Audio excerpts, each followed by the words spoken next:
You are listening to an entertainment program put together by a company called Financial Ineptitude. Anything said on this show is not an endorsement or professional advice. Would you really want to tell a court of law you were suing us because you thought taking financial advice from two idiots on a podcast put out by Financial Ineptitude was a good idea? Really? Clown hat smiley face.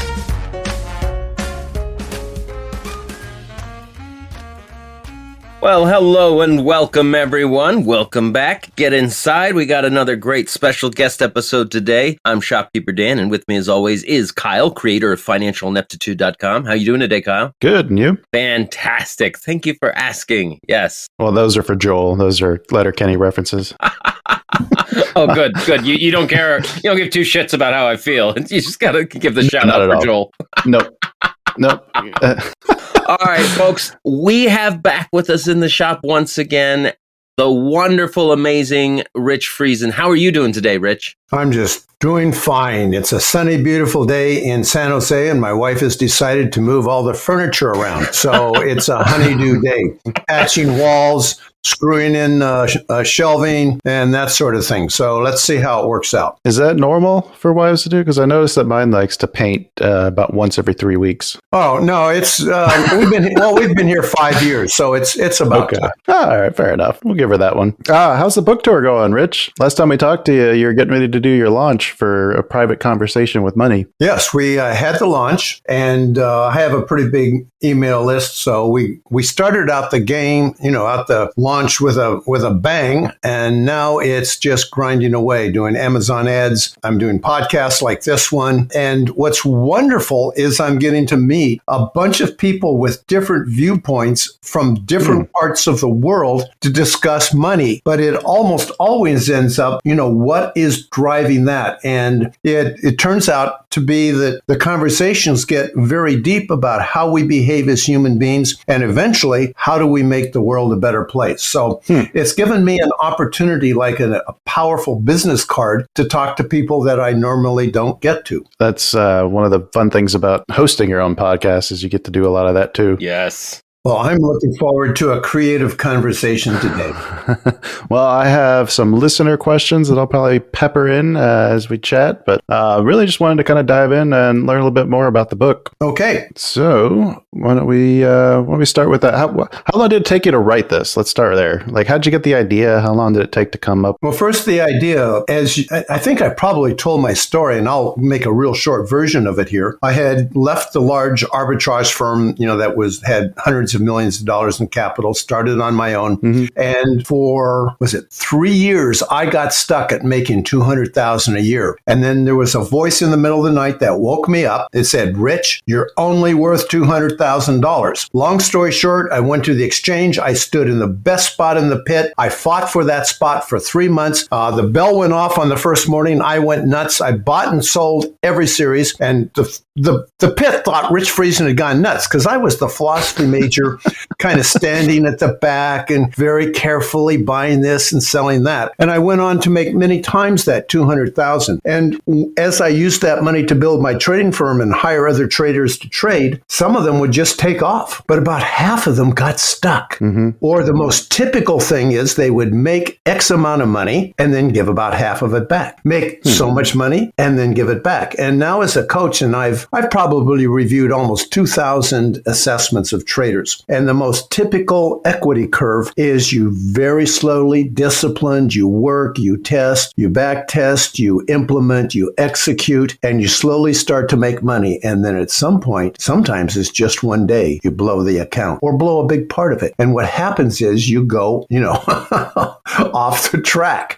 So my fascination is, what happens there? And what is the underlying drivers that keep traders from success? This is so painful because some of my clients come to me and they have a strategy that works in certain types of markets. They have the ability, they have the capital, they have everything. And yet they lack something in their own brain dynamics to execute and make it work. Right. I know that feeling. Is there a common theme that you've found from all the different people that you've talked to, or is this is everyone kind of unique? Well, in my book, A Private Conversation with Money, what I did was I took all of the different self-destructive behaviors and beliefs and identities and broke them down and created exercises for them. So if we look at a hierarchy of issues, and we start in the basement floor at our core identity, and there the issue sometimes is worthiness. And we could go into all the different aspects of worthiness. And then next is our beliefs about ourselves and the world. How does the world operate? For some people, the world operates as this big cheating machine that is like monsters in the night who just are going to continually attack you. Well, it's hard to be creative in that environment. I feel like you're reading my mind. I definitely am a cynic. And then we look at the next level up is behaviors. Our identity and our beliefs drive our behaviors. So when I work with clients or in the book, what we do is we drive down to what is driving the behaviors. Because if we just try discipline, willpower, force, New Year's resolutions, what happens is we repeat that behavior, we slap our forehead, and I'm going to slap my forehead right now. Right. I said, why did I do that again? I'm never going to do that again. And we wake up the next morning and go, oh, I did it again. That's why you like to do the refrains then, huh? Yes. Turn a positive spin onto it instead of criticizing yourself. Well, I think you're pointing in the exact right direction. We have what we call the golden keys. And the first is awareness. What is driving those behaviors? Is that something we believe about ourselves? Is it our beliefs about the world? Is it deserving? Is it some behaviors that we've just created from childhood? So once we can do that, we improve our awareness. And then what you pointed to was acceptance. Can we look at those behaviors and say, oh, that is fascinating. Oh my God, I believe that I was not worthy. I wonder where I got that. Or I keep repeating this behavior, but that's just a habit that no longer serves me. So if we can go through the awareness to find out what's going on, go through the acceptance, which allows us to really understand it. Because if we're beating ourselves up, it's hard to really gain that. And then what we can do is we can ask an important question with our agency, our ability to be aware from a higher self, to accept what we see from a higher self. That agency then can ask, what do I want now? And when we get to that place, it gets really rich and juicy, because once we can start to define what we want now and visualize it, smell it, touch it, taste it, see if anybody objects, find out what it's like. We have a guided visualization called the Master Trader's Home. And it takes us through all of that so that we can incorporate what it's like to experience being a master trader. And once we're there without objection from all those other old parts, wow. God, yeah. Have you ever considered just being a motivational speaker? Every time you come talk to me, I just get so excited for the next day. Well, apparently I am right now. So yeah, I've had a lot of speaking engagements, and I've done quite a bit of it. But with the virus, that kind of ended, and I haven't cranked that back up. So the book also, it's not just a book. Like you said, it's interactive. You have exercises within the book, but I noticed that you also have a workshop that you do with it too. Can you tell us a little bit about what that is? Sure. Well, let's back up to the first thing you said. If we look at most self-help books, and I'm going to raise my hand here and say I am critical of this, and they come to a point that where I am avoiding something, I'm not aware of something is painful for me to recognize in myself, and we come to that point in the self-help book, it's really easy just to read the words and say, oh yeah, and keep moving on. So in my book, what it does is it has a series of exercises that gently bring us to increased awareness and acceptance of the different voices that we have. And we take the main character, Joe, through these exercises, and everyone who gets the book. In fact, what I'm going to do is I'm going to create a page for you guys. It's going to be conversations.money/bull, BULL, and they can go there and they can get the free online course. And the online course will follow the book and allow you to not just skip over the words, but to actually experience it. That's wonderful. What was the second part of it? What was that second part again? The question was about the workshops. Like, oh, yeah. It's not just the book. It looks like you've also created a community to try to build on that. Right. We have a community of traders and entrepreneurs and people from a lot of different professions. And we meet, we have 2 different sessions. They can come to either. But what we do is we go through the book, the exercises. We do what we call hot seat work. So one person will say, I revenge traded again. I lost 3 trades in a row, and then I made 50 trades for the rest of the day. And I wiped out 40% of my account, and I did it again. So then they will step up, and then we will start to work as I would with a private client. Mm-hmm. And I can't tell you how powerful this is, because you have these other people, and they're cheering for you from the bottom of their heart. They love you. They want you to do well. And when you go through this, oftentimes you will touch them, and they will start to experience or open up new awarenesses. And it's just this wonderful group that we just feed on the positivity of each other. And that reinforces what the exercises are and the more intellectual parts of the book. I love that. We've gotten a taste of it the last 3 times I think you've been on the show with us. So I can agree with that statement. Listening to you talk to Dan was really, it was motivational. It was exciting. I was discovering things about myself, listening to Dan try to figure out his issues. And I'm sure Dan had kind of the similar experience when I did my turns. Oh, yeah, for sure. I absolutely had a similar experience. Just listening to you and Kyle talk was very beneficial to me. And of course, talking directly to you was also the main event. Amazing. I was sad you didn't record the second one because I really wanted to be a fly on the wall. Yeah. Sorry. Okay. Where were we at?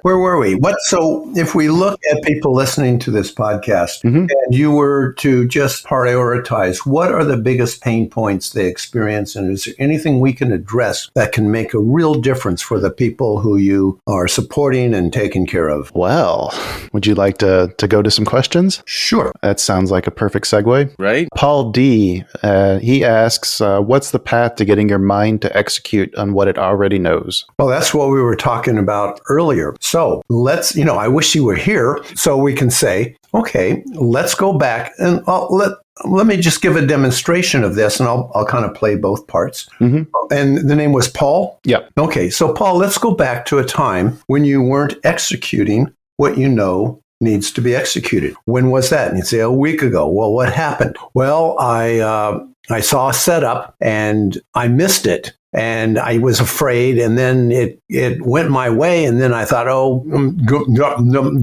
and I went and got in late, and then my stop was really far away and it started going against me, and I thought, well, it's coming back to my original point, so I doubled up, and then it went down, and I didn't have a stop in, and I, on and on and on. Okay, I want you to go back and see the charts and feel what it's like as that's going against you. Mm-hmm. Okay, are you there? Yeah. What does it feel like? Physiologically, my chest is tight, my stomach hurts, my fists are clenched, my jaw is clenched. Great. So let's increase that attention, increase the intention more. On a scale of 1 to 10, where are you? I'm at an 8. What thought would make it go to a 10? And Paul would pause and he would say, I'm a failure. Think I'm a failure and let's bring it up to 10. How is that for you? It's awful. I've worked so hard at this. I've done everything I can, and I don't execute well, and then I make mistakes. Okay, how old do you feel right now, Paul? And there will be a pause. And it might be something like, I feel like I'm 5 years old. And what was going on with Paul when he was 5? His father said he would never make it. Father was a kind of a mean son of a gun,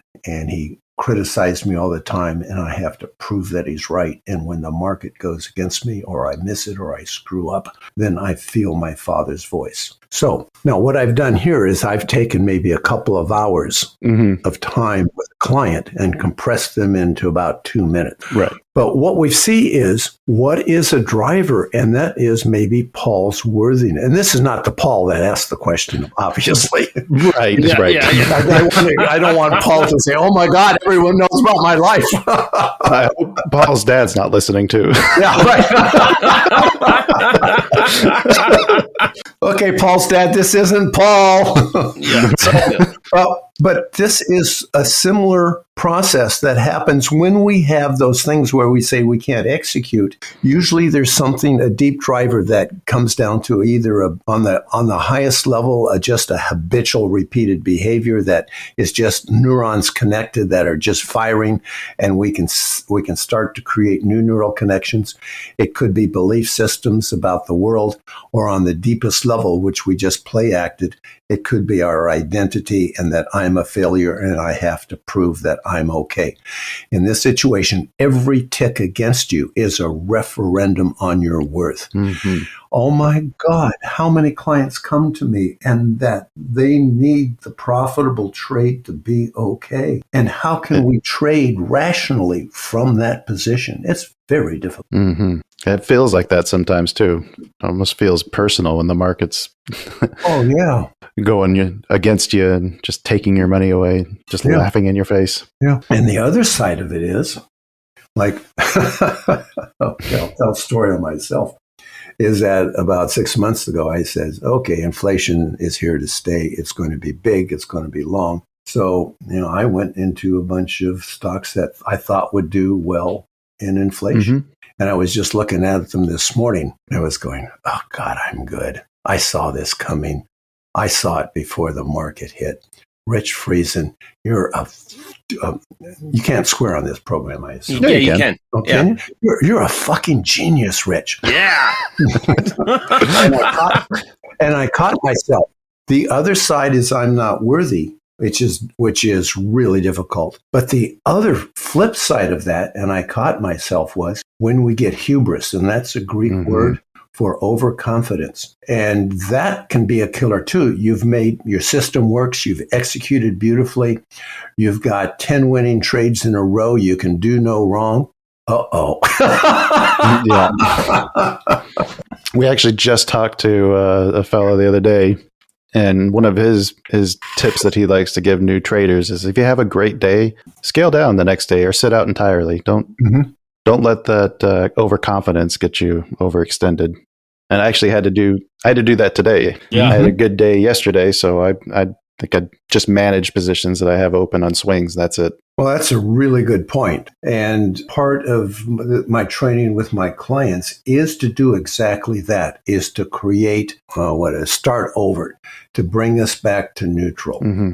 And what we do is, and I think we've talked about this, our set scores, sensations, emotions, thoughts. Yep. And we scale them -5 to +5. -5 is depressed. I'll never do anything. I'm worthless. +5 is I'm a god and I can't do anything wrong. So if we are aware of that, in fact, I have an exercise called the cocky clanger. Oh, really? I love it. This clanger, bong, bong, bong, goes off in our head, and we practice it. I give them a guided visualization where they just conquer everything, and they're in top of the mountain. People are bowing down and worshiping them, and then we have this clangor going on in their head so that they can hear the clangor when they get conky. It's just a neurological training, neurons that fire together, wire together. So if we can create the clangor when we get cocky, that is awareness. But that's really hard to do because when we're cocky, we don't think we're cocky. We just think we're really good. Well, okay, so let's say that I wanted to try to train myself to recognize that. I put a little bell on my desk, and anytime I feel too high or too low, I ring that. Yeah. That'll bring me awareness of being at that state, but will that actually bring me to a more neutral state, just being aware of that, or is there more that you have to do? Yeah, well, what you're bringing up is really important because it's the core of what I think the process is to move to trading mastery, or the master trader's mindset. Mm-hmm. And that is a full awareness of where we are in any given moment. So what we do is we start with our set scores by setting an alarm every 5, 10 minutes, 30 minutes, a couple of hours. And then we just sit back and say, what is my physical sensations? I notice I'm tight. I notice my voice is kind of tight. My jaw's clenched. Okay. Emotionally, I'm feeling defensive. My wife accused me of something. I have stories in my mind, all the arguments where she's wrong and I'm right. Or what are the quality of your thoughts? They're judgmental and whatever. So what we can do is, if we can measure it, then this process of our awareness and our set scores it can go from anywhere. It takes 2 or 3 minutes to do when we start. But with repetition, my traders can now do it in about 3 seconds. 1, 2, 3. How am I? And the willingness to step back from trading if they're not in a certain range. Mm-hmm. That's amazing. So like a muscle, you're saying the brain builds. Yes. And, now that we understand neuroplasticity and that neurons that fire together wire together. So there's all sorts of examples of people who have traumas when X happened and they're fearful of X, which has nothing to do with, whatever the trauma was.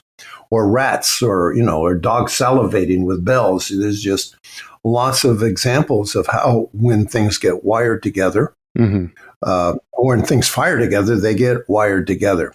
So that is both a negative, but if we can use that positively and automate a lot of really healthy trading behaviors, then what we can do is we can take another step with that automation to solving more difficult problems and focusing on things that like pattern recognition and so forth.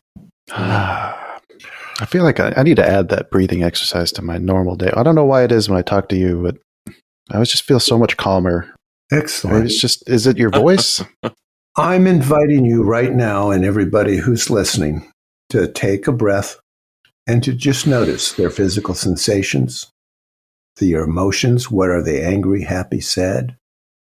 And the quality of the thoughts. Are they judgmental? Are they open? Are they creative?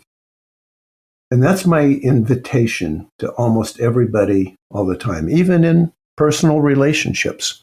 I was at a party the other day and I sat next to this woman and I just started slowly breathing with her, matching her breathing, and then inviting her slowly to just notice what was going on. And by the end of it, her tension was gone. So we can, and the marvelous thing is, we can spread this. Everyone who's listening can give a gift to others of bringing them to their highest self, to a calm and to a very productive mindset. Oh, man. Not sure how to top that, but I do have some more questions if you want to try to tackle some other ones. Sure, let's go. All right, Joel. Joel is always good for a good 5 or 6 of them, so I'll try to pick some of the best ones here. He wants to know if it's more important to have confidence in himself to execute or confidence in his edge to perform. Okay. First of all, your edge will come and go. All strategies can be, even crazy strategies about the sunspots or moon cycles will work in some markets. But even good strategies will eventually fail. So what we have, something called the confidence cycle. And typically it starts out very naive, cockiness. Oh, I can do this. I'm a computer engineer, or I see patterns in the market. I've been able to, I'm a millionaire from building businesses. Or the worst is the doctors and lawyers who feel that they can just step into the market. And then the next step is, oops, oh, that didn't work. So I need to have a successful trade to be confident. So then they have successful trades and unsuccessful trades. And next they say, I need confidence in my strategy. Well, they have a strategy that matches a particular market mood. And they say, yes, I've now found it. I got confidence in my strategy. But then they realize that at some point strategies fail. Most of them do, unless they're so broad that the margins are really thin. So the more a strategy encompasses more types of markets, the thinner the margins. And psychologically, that becomes very difficult. The next level of confidence is, well, I really have confidence in myself to view the market as it is, to not bring my biases, my hopes, my dreams, my need for my dad to approve of me.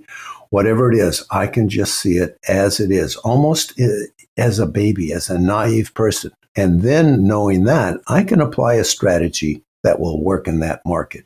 And then the final stage, the highest level is, I am just confident in myself to meet chaos in the world and in the markets and be able to handle it well.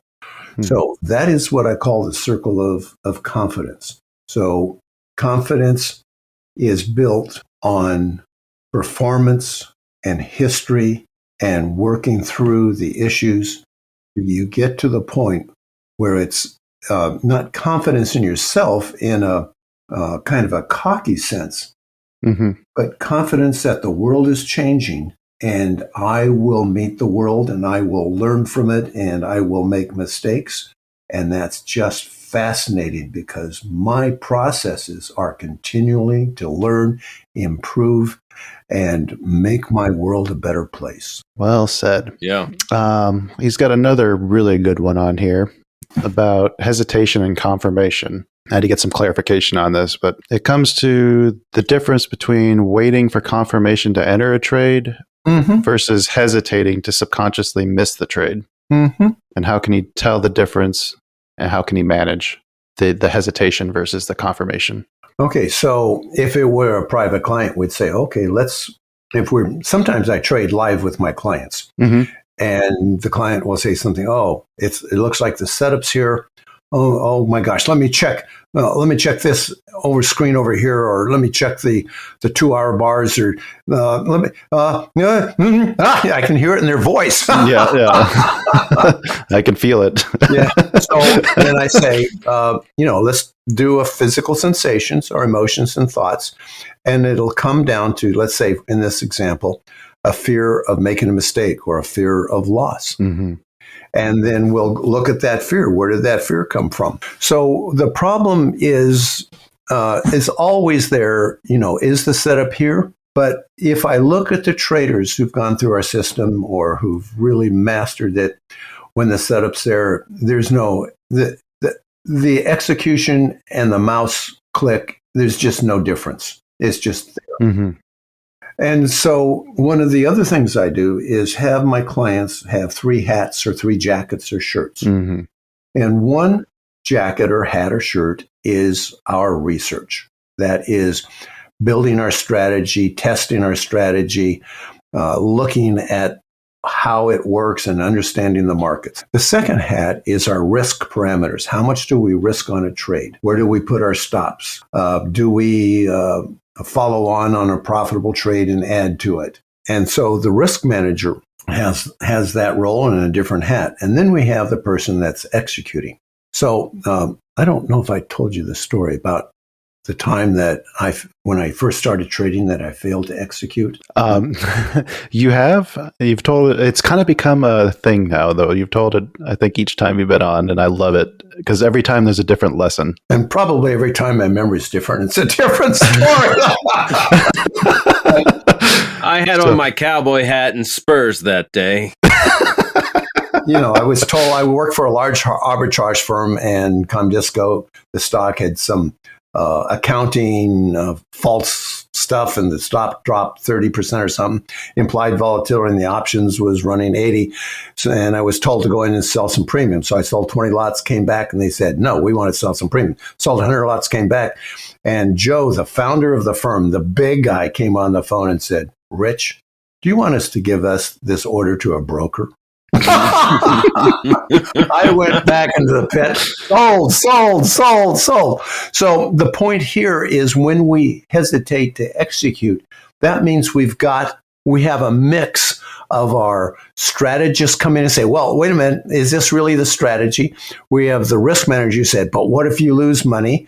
And we have then the executor who's going, oh my gosh, what should I do?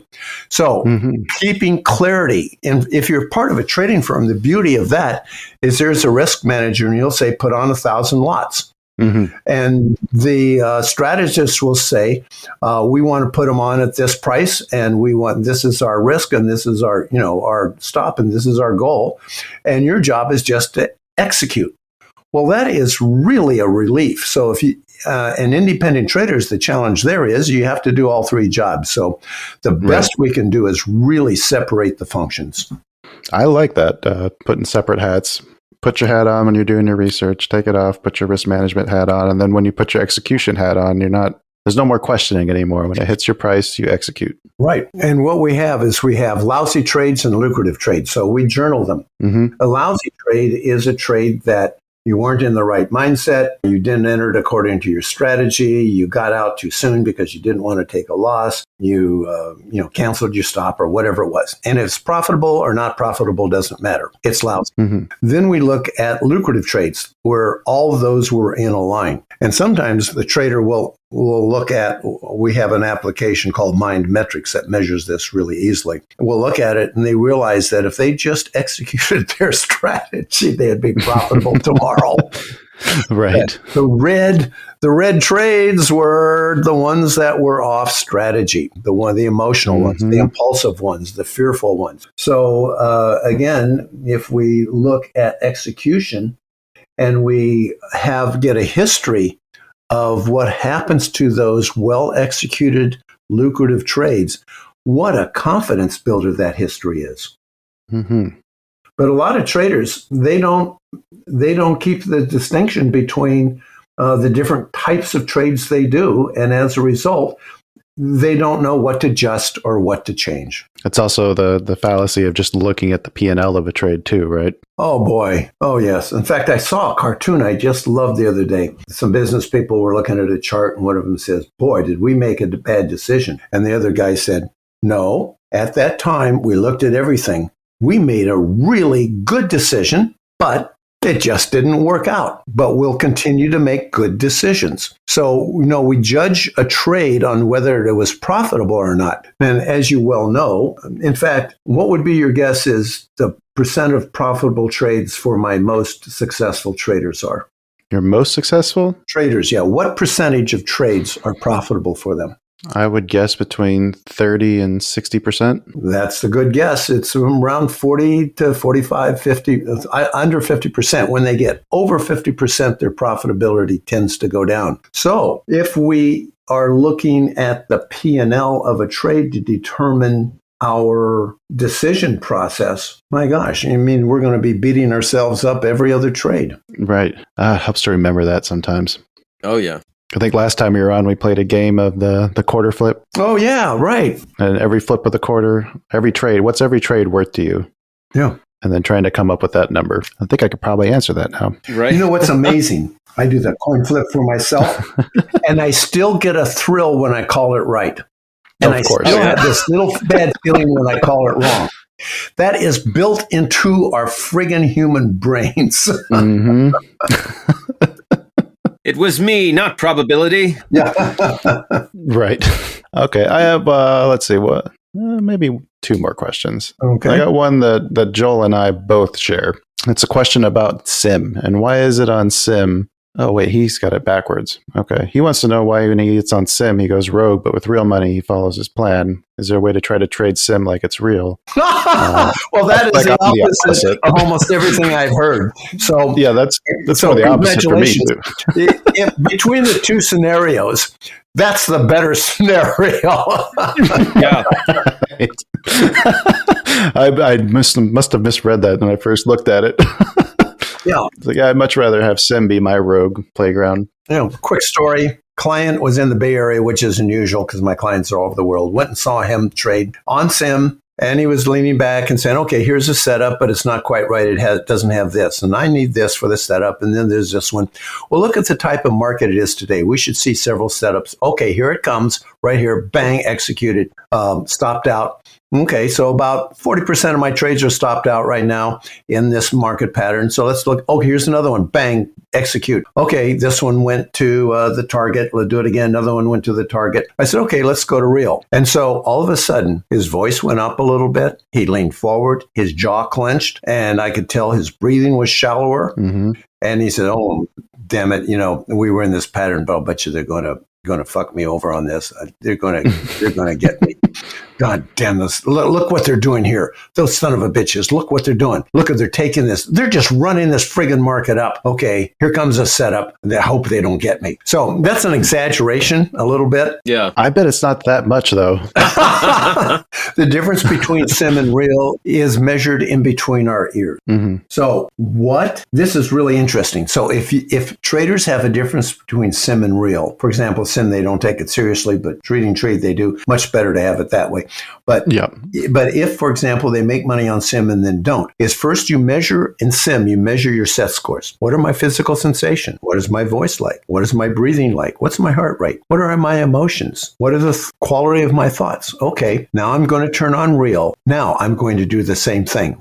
Is anything shifted? Go back to sim, establish your base, come back to real. Whoops, my breathing shallow. Go back to sim. So you do not let yourself trade in a real account without having all the sensations, emotions, and thoughts from the sim that transfer easily. Now, that is not trivial. No. I mean, it's not like, oh, okay, I'm going to do that. But that's the exercise. That's hard, but it's the right hard thing to do. Right. It's worth the effort. Has anyone ever recorded themselves just to see the difference on themselves doing live versus sim? That's a great idea. Because I wonder if it would be that much clearer to yourself. You just turn on your webcam and just record a couple 20-minute sessions and see if you can see the difference in yourself. Yeah, in your own behavior. That is a wonderful idea. So I can tell you right now, the difference to me, I think, is just the fear of, there's no fear. You don't have to worry about losing if you are wrong. Yeah. And that takes a lot of the hesitation away. Mm-hmm. And trading a real account, you don't have to worry about losing either. You're just executing. Mm-hmm.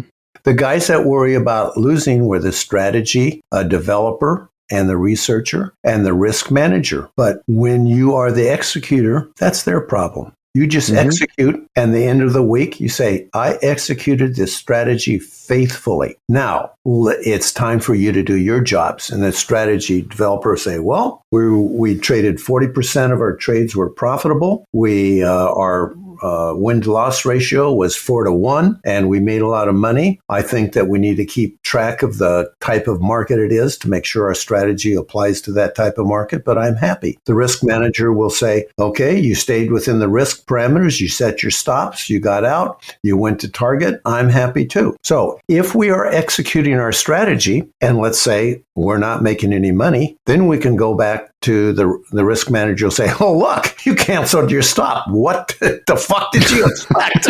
Yeah.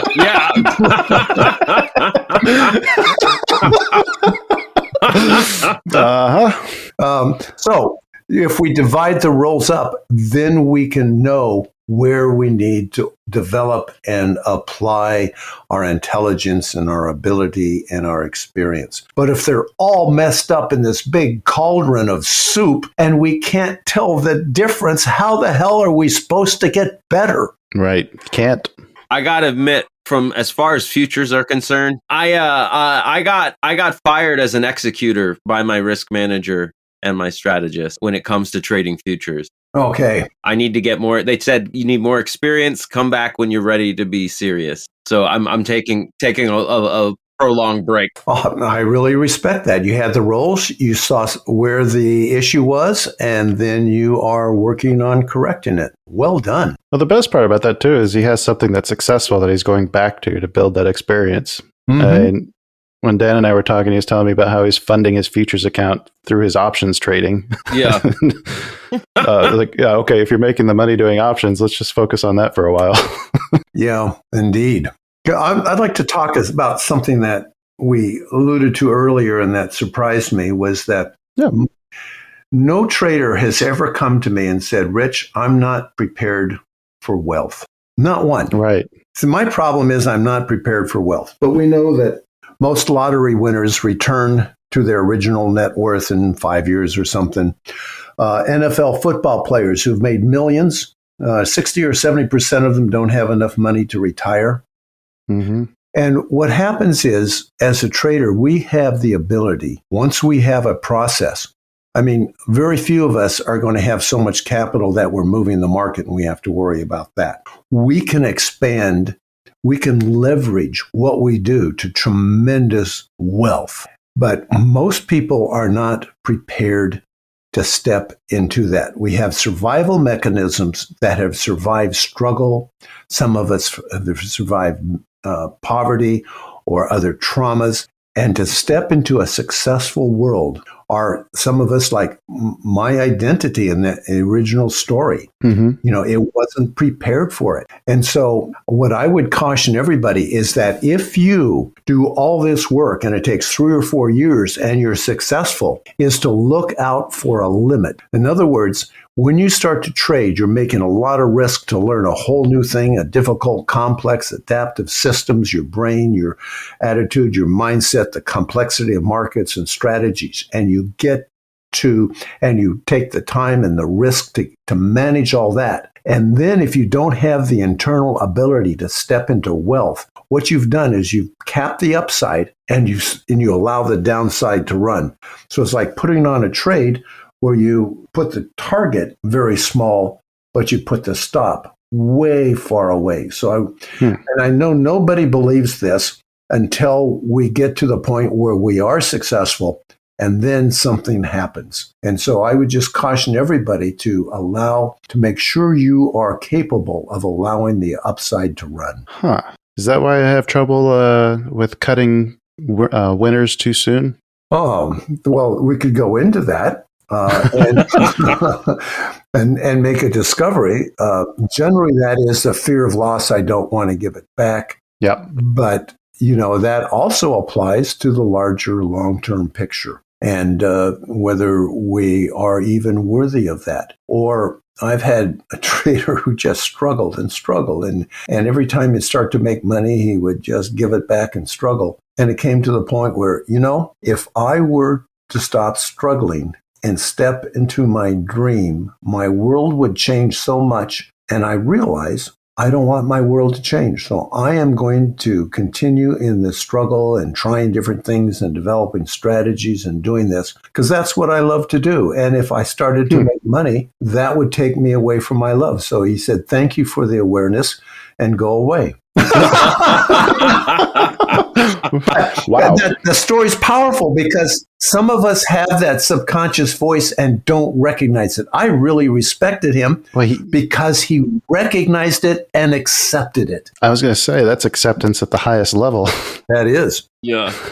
I'm kind of happy with the fact that I've gotten to the point now where I have trouble letting runners run too much because for the longest time, I'd never take profit. Mm-hmm. So now when I see 25% on a trade or 50%, like, no, I'm taking half off right now and getting paid and moving my stops to break even and seeing what else I can do. But then I usually end up just scaling out too quick with the rest of it. I think I've already mentally realized the 50% win, and that's good enough. Right. So let's make a shift here, a powerful shift from the outcome, scaling out or where you put your stops to a process. If I execute my process, wow, that's what it's all about. So once you have a process, you can have tremendous pride in executing it. And now you can do some research, of course, and go back to your strategy hat and say, okay, over the large sample size, what process produces the most profits? Now, there's one caution here in that statistically, the trading strategy that produces the most profits might also be, and this tends to be the case, be the most psychologically difficult to execute. In other words, you might have to deal with more losing trades in a row. Right. So you need to take that into account. But if you are able to move from the outcome and the fear of loss to the joy of just executing the process and seeing what the outcome is, oh my gosh, that is really powerful. And I've been trying to make that shift lately too. I had a couple put positions on a stock that hit my target. I think I was already out on half, and I had one runner left. I was targeting, I think, 107 on the stock price, and it was making its way towards that. I already had an open order. I went to go try to cancel it to try to get a little bit more out of it, and then it already executed by the time I did my research and got back to it. But it's tough because you go back and you look, and then now I see that stock trading at $100. I'm like, oh fuck. Yeah. Now I don't see a winner.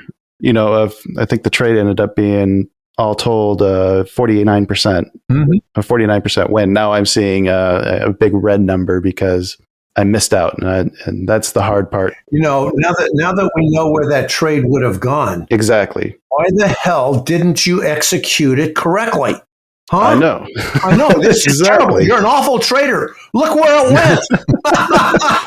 I usually end up turning the stock chart off. I'm like, okay, I'll delete this one from the watch list. I'm not going to look at it for a couple days. We'll come back to it later. Yeah. So it's a messy market. Our psychology as humans is messy. We're never going to get it right. I noticed I was beating myself up the other day. There was this really sweet trade in a mining stock, and I just put a small position on, and it's gone up 50% in 2 days. And I'm thinking, oh, geez, no. And I caught myself thinking, Rich, you're doing just fine. Mm-hmm. Yeah, you can't do it all. You can't get it out all. And if we judge ourselves with hindsight, then that means we are, and here's the horrible part of that, is we reduce our creativity, our freshness to the market, because all of a sudden that voice comes back and say, what if you screw this up? Well, so what if you screw it up? You're going to screw it up. I guarantee you're going to screw it up. 60% of the time. Yeah.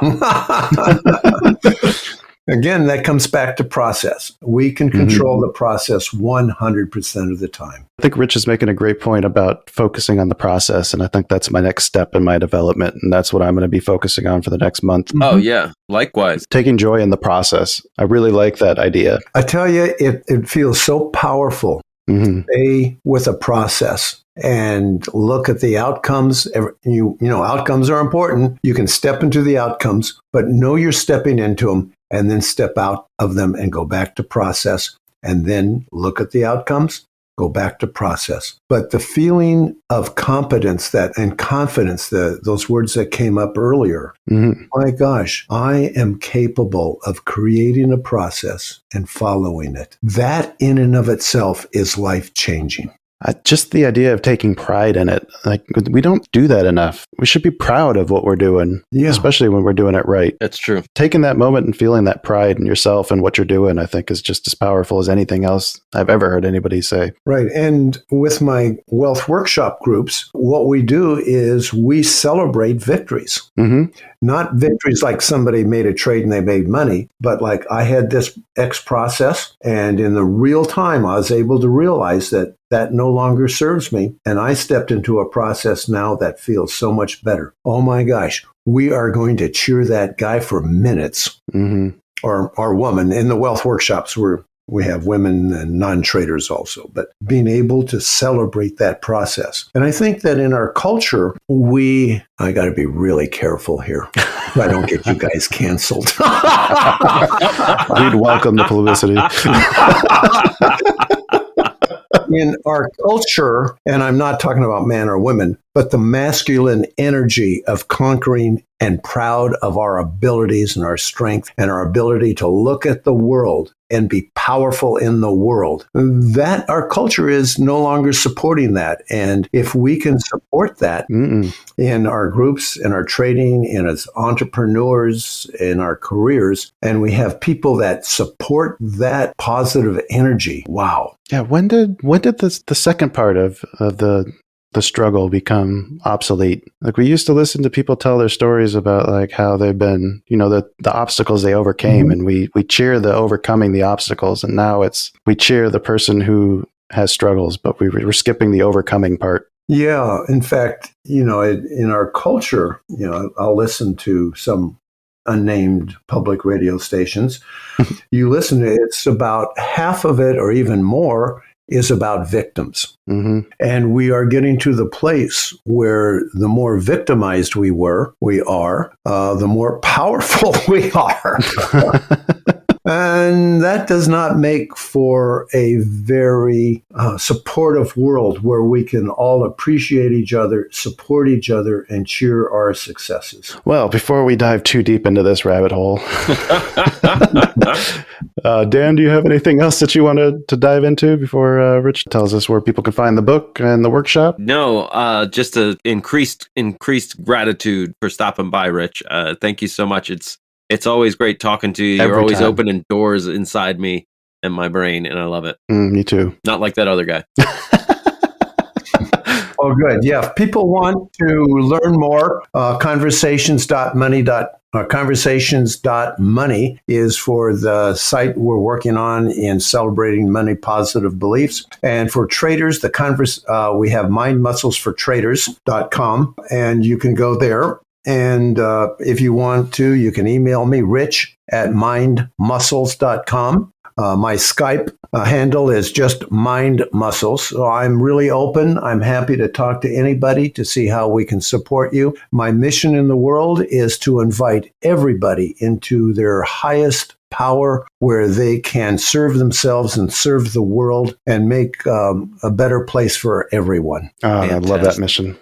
All right, everyone. Private Conversations with Money. You can find that on Amazon. We'll have links, the links that Richard mentioned in the episode description. That's right. You also mentioned, what was it, conversations.money/bulls? Yes, conversations.money/bull, BULL singular. And I'll put up a site, and there you'll get a free access to the course. And if you read the book, Amazon reviews are appreciated. Yes, please send those reviews to Rich. Let's get this book to be a bestseller. Yeah. Excellent. All right, Dan, you want to wrap us up? Absolutely. Folks, thanks for joining us once again here in the shop. Having Rich Friesen by. Hope you got your questions answered. We'll be sure to have him back on again in the future. And in the meantime, check out that book. It is amazing. And until we're back at you, in a few days, happy trade. Bye, folks.